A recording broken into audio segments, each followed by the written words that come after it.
Okay, so let's talk about Scott Peterson and specifically his response to his acquittal, because that pissed me and a lot of other people off. But let's get into the article. A Florida sheriff's deputy was acquitted Thursday of felony child neglect and other charges for failing to act during the 2018 Parkland school massacre, concluding the first trial in U.S. history of a law enforcement officer for conduct during an on-campus shooting. Now, I have mixed emotions about whether he should have been indicted or even charged, because as far as I can see, he's only guilty of being a coward. And it says here he's a Florida sheriff's deputy.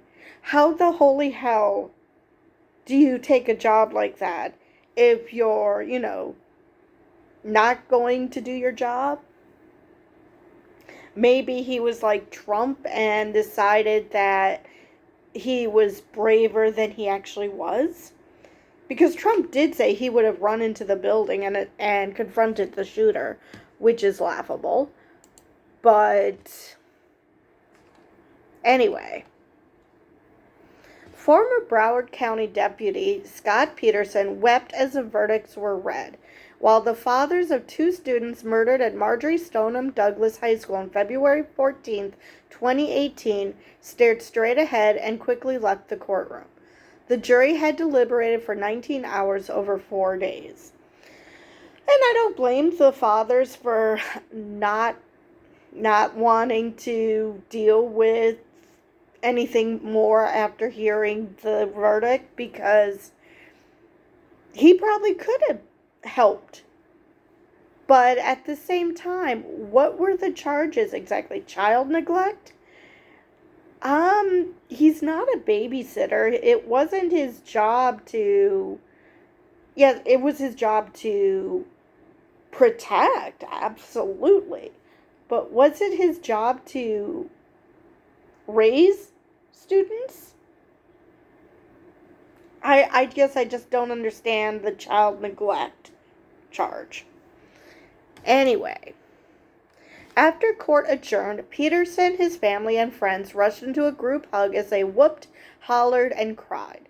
Kevin Bowling, Peterson's private investigator, chased after lead prosecutor Chris Killeran and said something. Killeran turned and snapped at him, "Way to be a good winner," and slapped him on the shoulder. Members of the prosecution team then nudged Killeran out of the courtroom. So, yeah, it sounds like that whole team are filled with winners. I'm really curious what he said, and he should be lucky that that was his only reaction. Because if he said something really bad, I probably would have smacked him. "I got my life back. We've got our life back," Peterson said as he exited the courtroom, his arm around his wife, Lydia Rodriguez, and his lawyer, Mark Eiglarsh. He has insisted that he would have confronted the shooter, Nicholas Cruz, but because of echoes, he didn't know where the shots were coming from. "It's been an emotional roller coaster for so long." I'm sorry, we got our life back? Seriously, does this man have no self-awareness whatsoever? I mean, okay, you were afraid. Fine. I'm not going to say that you weren't allowed to be afraid because, it's a shooter. Okay, fine. But to say that after you were acquitted of not stopping other people from getting shot and losing their lives, and now you're just so relieved that you got your life back? What about the lives of the students that you didn't stop the shooter? What about their lives? They're not getting those back. The families aren't getting their lives back because they're still grieving. I'm sorry, you got your life back? Yeah, I'm starting to think he really is like Trump in the sense that there were no echoes of gunshots and he didn't know where the gunfire was coming from. That's just a bullshit he's giving as an excuse to make himself feel better that he's a fucking coward. Which again, not this type of job isn't for everybody, but then why have the damn job? He also said people should never forget the victims. Well, gee, thanks. People would have forgotten if you didn't say it. Only one person was to blame, and it was that monster, Cruz, Peterson said. It wasn't any of the law enforcement who was on that scene. Everybody did the best they could with the information we had. Okay. True. He isn't wrong that it is ultimately the shooter's fault for killing those people. But seriously, you're wiping your hands saying, oh, well, shooters are going to shoot. Are you serious? Seriously, shut up. Because every word that comes out of your mouth is going to be wrong. I mean, I just do not know how people like this exist. Zero awareness of the world around them. All they give a shit about is themselves. How the hell did you become a sheriff's deputy? Because it sounds like you really only care about your own damn safety, which, granted, you should worry about your own safety. You shouldn't be going into a situation half-cocked. But acting like, oh well, nothing could be done. Really? Peterson said he hopes to one day sit down with the Parkland parents and spouses, some of whom had publicly called him the coward of Broward. It's too bad Kenny Rogers isn't alive anymore. I'm sure he could write a song on that. He wants to tell them the truth, that he did everything he could. You're a glutton for punishment, aren't you? Because, no, if you have people calling you a coward and they've already seen through your bullshit about, oh, I didn't know where the shots were coming from because of echoes, I'm gonna say that, one day down the road isn't going to change things at all. Either they're going to be more pissed off at you, or they're just maybe not going to be pissed anymore. They'll just be sad, but they sure as hell will want nothing to do with you. Because, good God, you are so desperate to prove that you are not a coward, that you are not that you didn't do your job, that you have convinced yourself that somehow you're the victim? What? I would love to talk to them. I have no problem, he said. I'm there. Yeah, you would love to talk to them and tell them what? That you're not a fucking coward? That I don't see what you think you're going to accomplish. I mean, I don't see at any point that any of these parents are going to want to have anything to do with you. Anyway, but two fathers who watched the verdict, Tony Montallo and Tom Hoyer, had no interest in meeting with Peterson. There's a shock. Montallo's 14-year-old daughter, Gina, was killed on the first floor. Hoyer's 15-year-old son, Luke, died next to her. Peterson was not charged in connection with their deaths because they happened before he reached the building. The men believe Peterson knew Cruz's location, but put his safety ahead of the students and staff's. Exactly. And there is nothing Peterson can actually say that's going to make them start to question that narrative. So, not sure what Peterson thinks he's going to accomplish by meeting with parents. I really don't. Except for seeing which one tries to kill him. I really do not know what he thinks he's going to accomplish with this. Again, if you do it further down, far enough down the road, it's possible that they might not be murdery anymore. But they're never forgiving you. They're just not. Even if what you said is true, they're not going to believe you.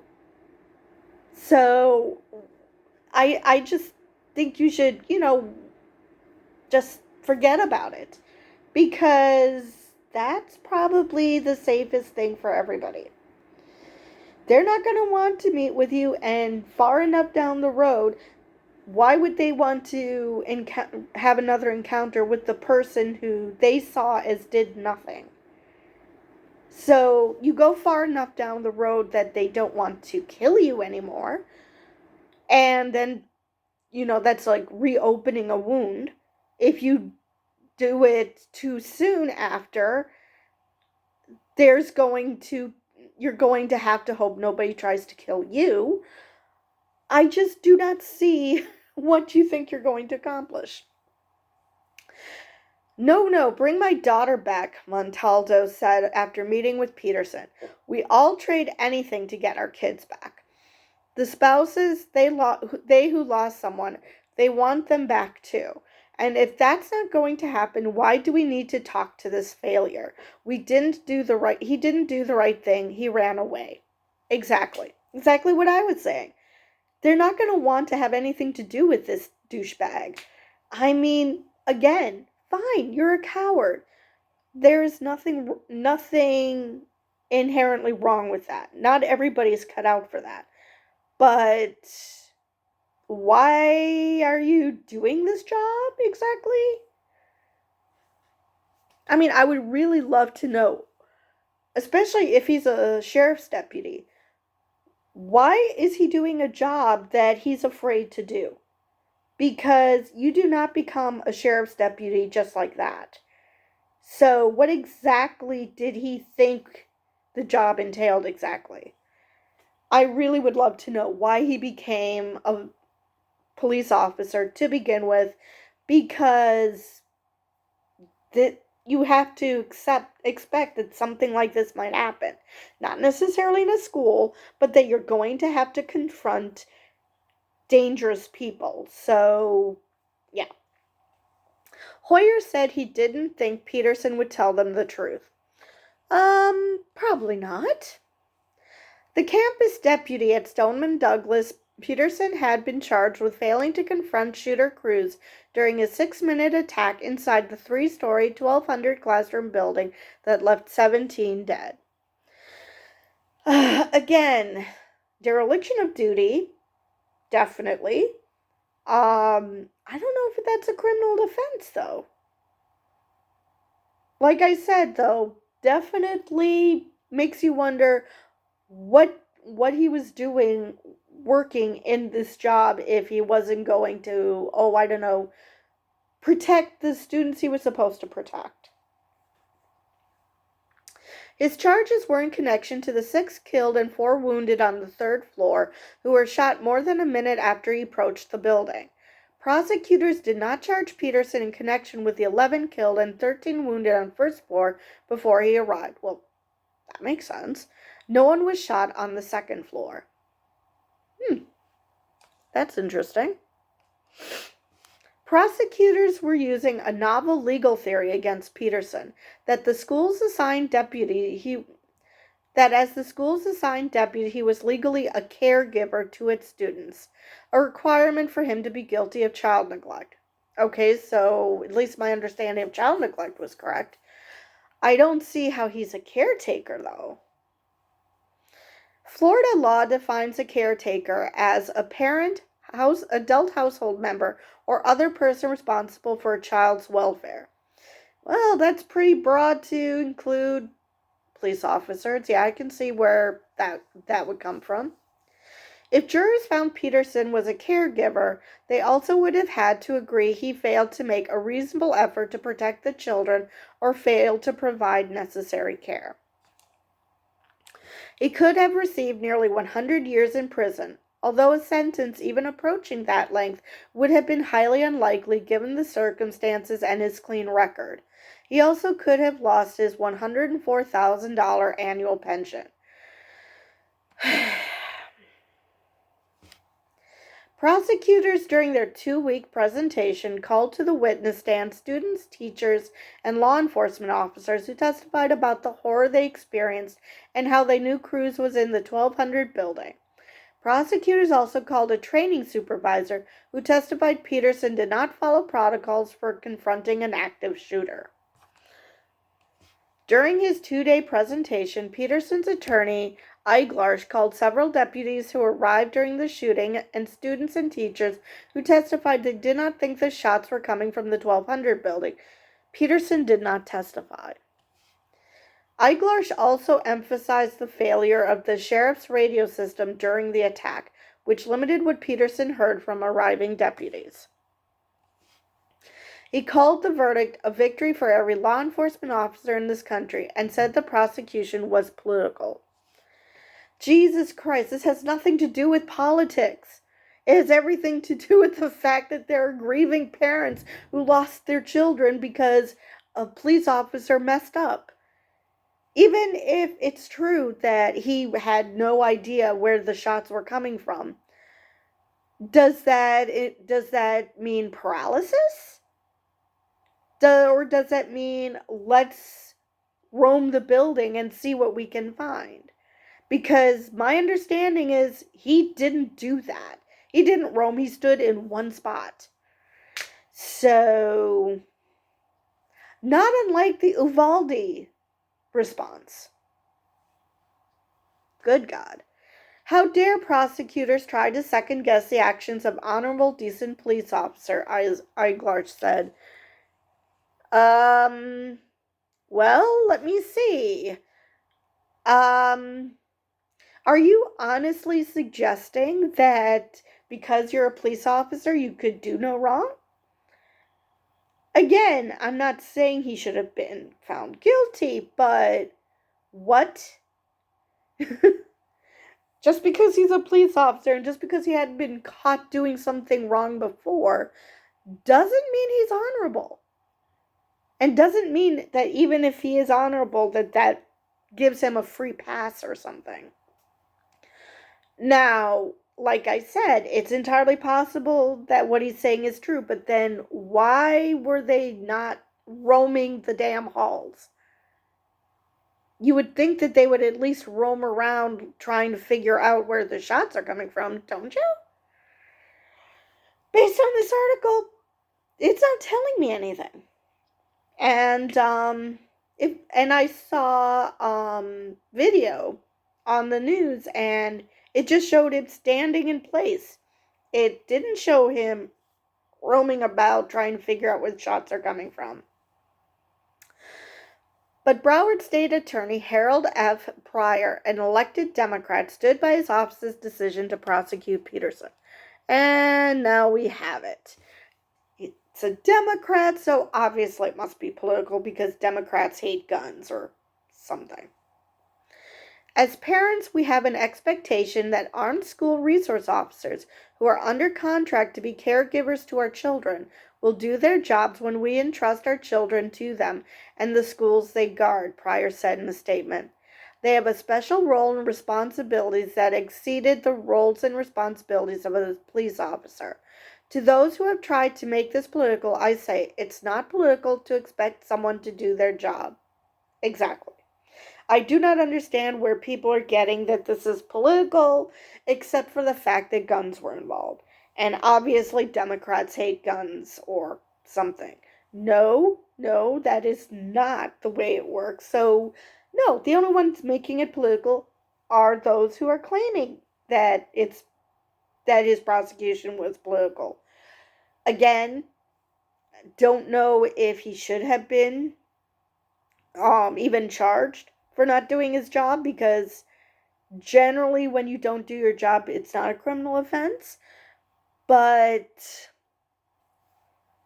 how is it political exactly to expect that he would do his job?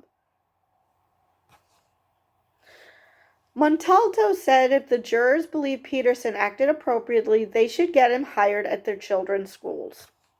Ouch. Security video shows that 36 seconds after Cruz's attack began, Peterson exited an office about 100 yards, or 92 meters, from the 1200 building and jumped into a cart with two unarmed civilian security guards. They arrived at the building a minute later. Peterson got out of the cart near the east doorway to the first floor hallway. Cruz was at the hallway's opposite end, firing his AR-15 style semi-automatic rifle. Peterson, who was not wearing a bullet-resistant vest, didn't open the door. Instead, he took cover 75 feet or 23 meters away in the alcove of a neighboring building, his gun still drawn. He stayed there for 40 minutes, long after the shooting ended and other police officers had stormed the building. Yeah, that sounds like he was completely a coward. Because, again, if he did everything he could, why was he hiding and waiting for the shooting to stop for 40 minutes with his gun drawn?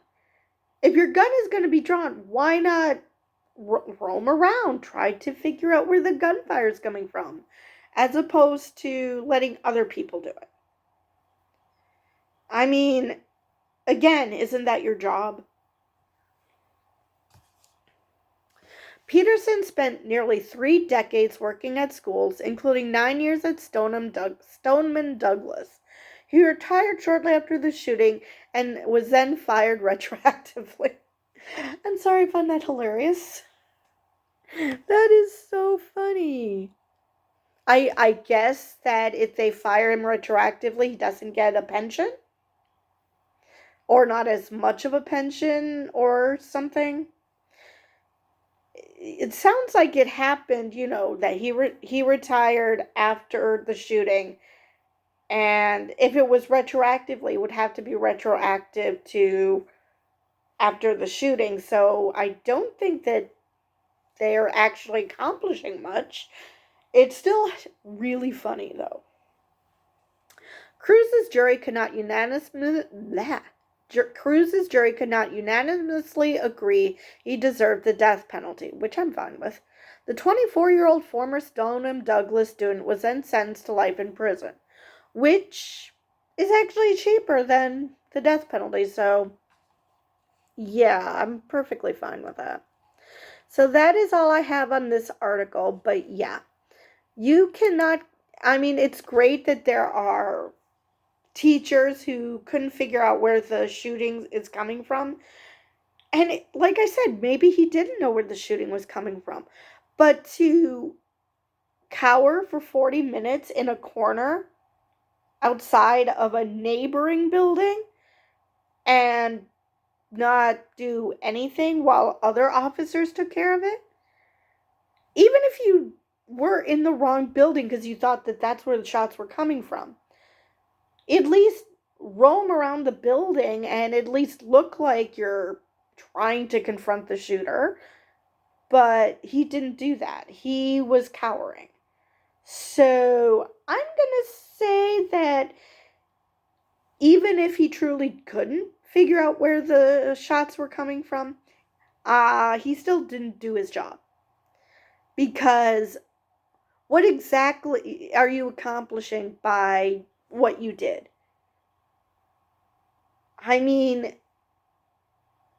Hoping that you'll confront the shooter after he stops shooting?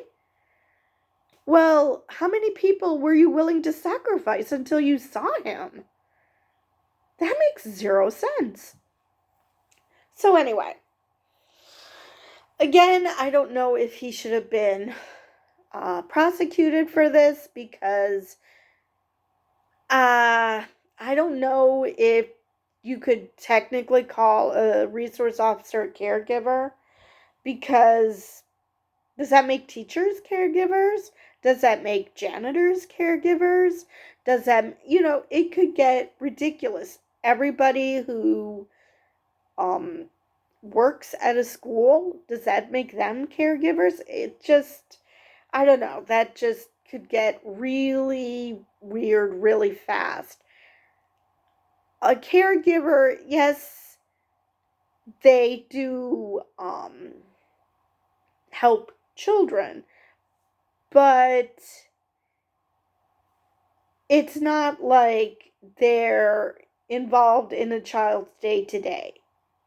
They don't make sure they're fed. They don't make sure they're clothed. They don't make sure that they get the proper sleep. They don't make sure that they have a roof over their head. It's just, I don't know. I don't know if I feel comfortable with the idea that law enforcement would be caregivers. Hell, I don't even feel comfortable with teachers. And they have far more influence over a child's day to day than a school resource officer. So, I don't know, maybe I have a very narrow idea of what a caregiver is, but I just don't feel comfortable with that because that could seriously turn into anyone who has any contact with a child would be considered a caregiver, which that just does not sit well with me because that's just beyond ridiculous. So, anyway, I'm rambling.